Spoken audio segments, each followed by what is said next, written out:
Why did the United States attack Libya, Iraq, Afghanistan, and Yemen?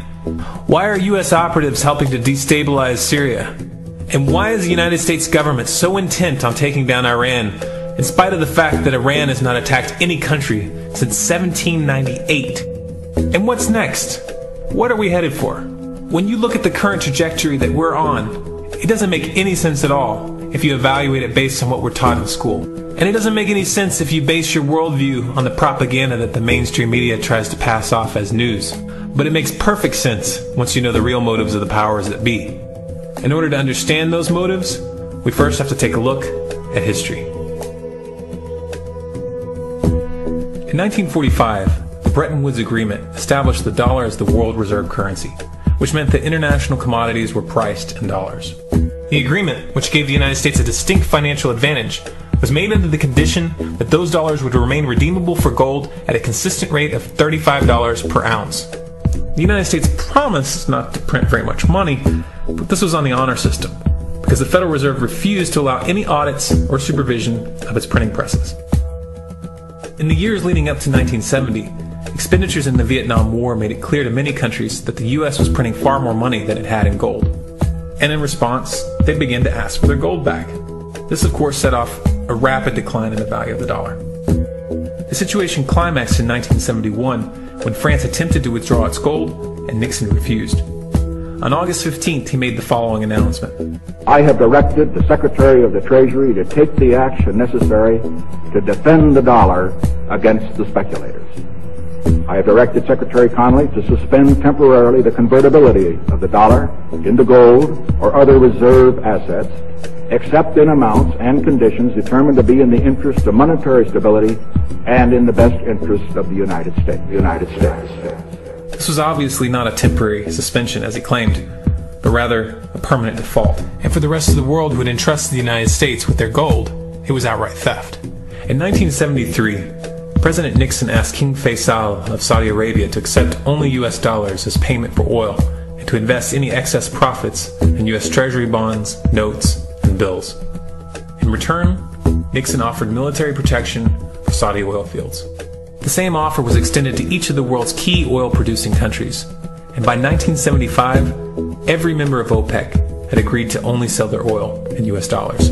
The act of moving the dollar off of gold and tying it to foreign oil instantly forced every oil-importing country in the world to start maintaining a constant supply of Federal Reserve paper. And in order to get that paper, they would have to send real physical goods to America. This was the birth of the petrodollar. Paper went out, everything America needed came in, and the United States got very, very rich as a result. It was the largest financial con in recorded history.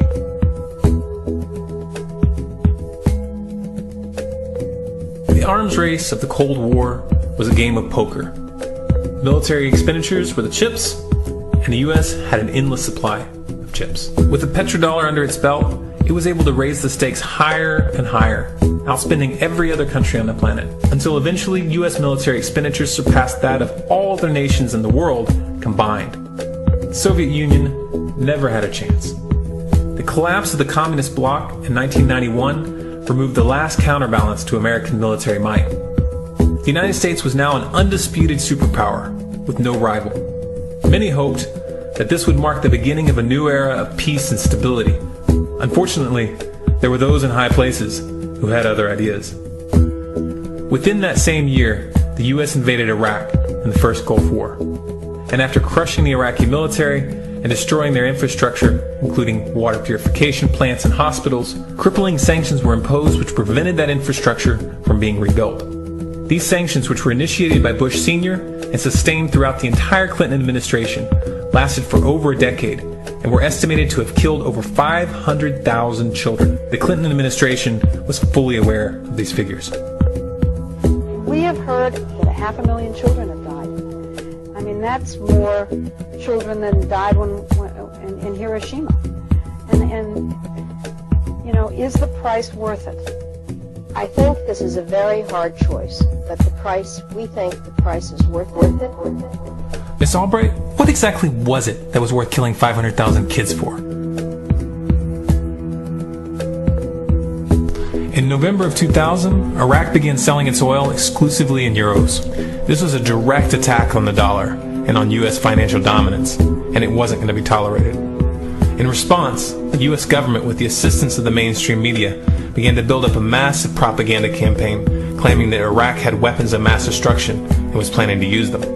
In 2003, the U.S. invaded, and once they had control of the country, oil sales were immediately switched back to dollars. This is particularly notable due to the fact that switching back to the dollar meant a 15 to 20% loss in revenue due to the euro's higher value.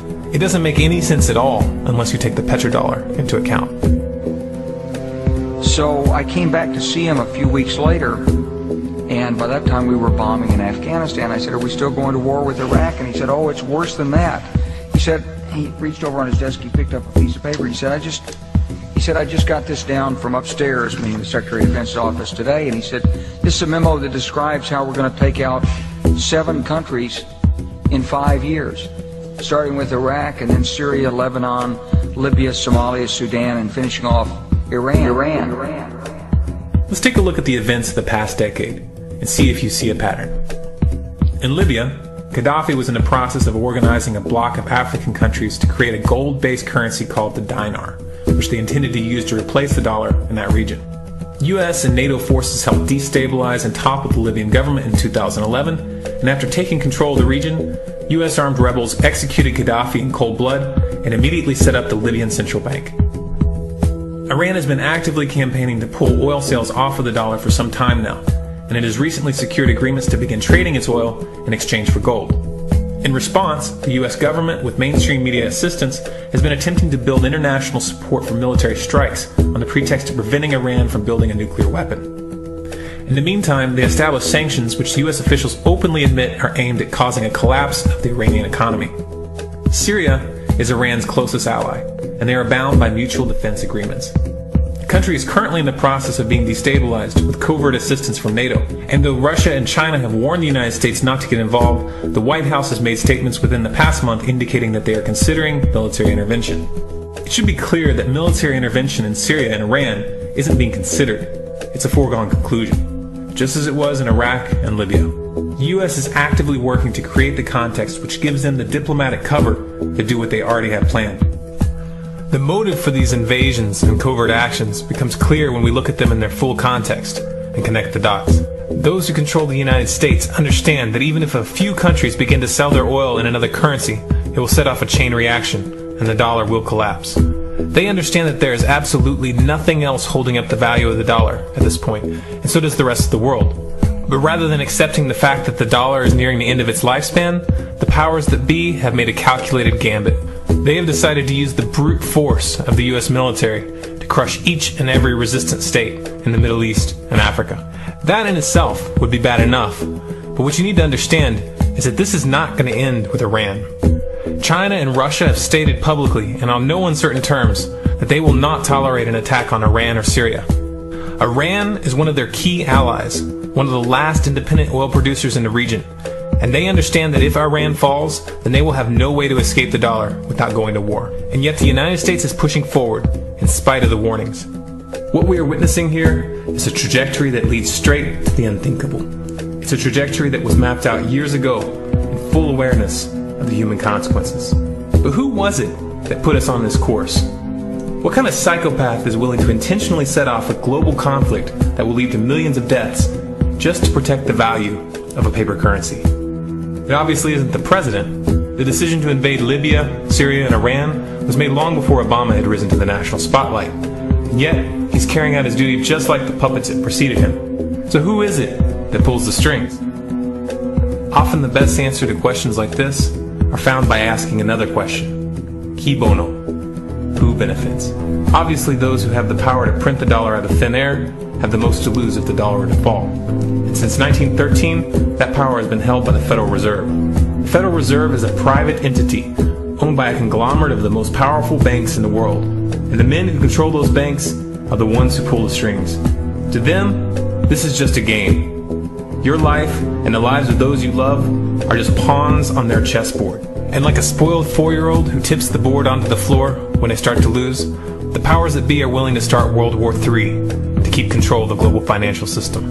Remember that when these wars extend and accelerate. Remember that when your son or your neighbor's son comes back home in a flag-draped coffin. Remember that when they point the finger at the new boogeyman, because the madmen who are running this show will take this as far as you allow them to. So how much time do we have left? It's a question I hear constantly, but it's the wrong question. Asking how much time we have left is a passive posture. It's the attitude of a prisoner who's waiting to be taken out to a ditch and shot in the back of the head. What are our chances? Can we change course? Also the wrong question. The odds don't matter anymore. If you understand what we're facing, then you have a moral responsibility to do everything in your power to alter the course that we're on, regardless of the odds. It's only when you stop basing your involvement on the chances of success that success actually becomes possible. To strip the ill-begotten power from the financial elites and to bring these criminal cartels to justice will require nothing less than a revolution. The government is not going to save us. The government is completely infiltrated and corrupt to the core. Looking to them for a solution at this point is utterly naive. There are 3 stages of revolution, and they are sequential. Stage 1 is already underway. Stage 1 is the ideological resistance. In this stage, we have to actively work to wake up as many people as possible about what is happening and the direction we're headed. All revolutions originate from a shift in the mindset of the population, and no other meaningful resistance is possible without it. Success in this stage of the game can be measured by the contagion of ideas. When an idea reaches critical mass, it begins to spread on its own and seeps into all levels of society. In order to achieve that contagion, we need more people in this fight. We need more people speaking out, making videos, writing articles, getting this information onto the national and international stage. And we especially need to reach the police and the military. Stage 2 is civil disobedience, also known as nonviolent resistance. In this stage, you put your money where your mouth is, or more accurately, you withhold your money and your obedience from the government, and you do everything in your power to bring the gears of the state to a halt. Practiced in mass, this method alone is often enough to bring a regime to its knees. However, if you fail at this stage, Stage 3 is inevitable. Stage 3 is direct physical resistance. Direct physical resistance is the last resort, and it should be avoided and delayed as long as possible, and it should only be invoked after all other options have been thoroughly exhausted. There are those who talk tough and claim that they will resist when the time comes, but what those people fail to realize is that if you are inactive during the first 2 stages and save your efforts for the last resistance, then you will fail. When the Nazis were moving door to door, dragging people out of their homes in Germany, that was the time to fight back physically. But due to the lack of ideological resistance and civil disobedience leading up to that moment, even an armed uprising would have likely failed at that point. An armed uprising can only succeed if the people have established an attitude of active resistance. And active resistance is only possible after their minds have broken free from the mainstream propaganda. If you want to fight back, it's now or never. You're not going to get another chance, and the stakes are far higher than they were in Nazi Germany.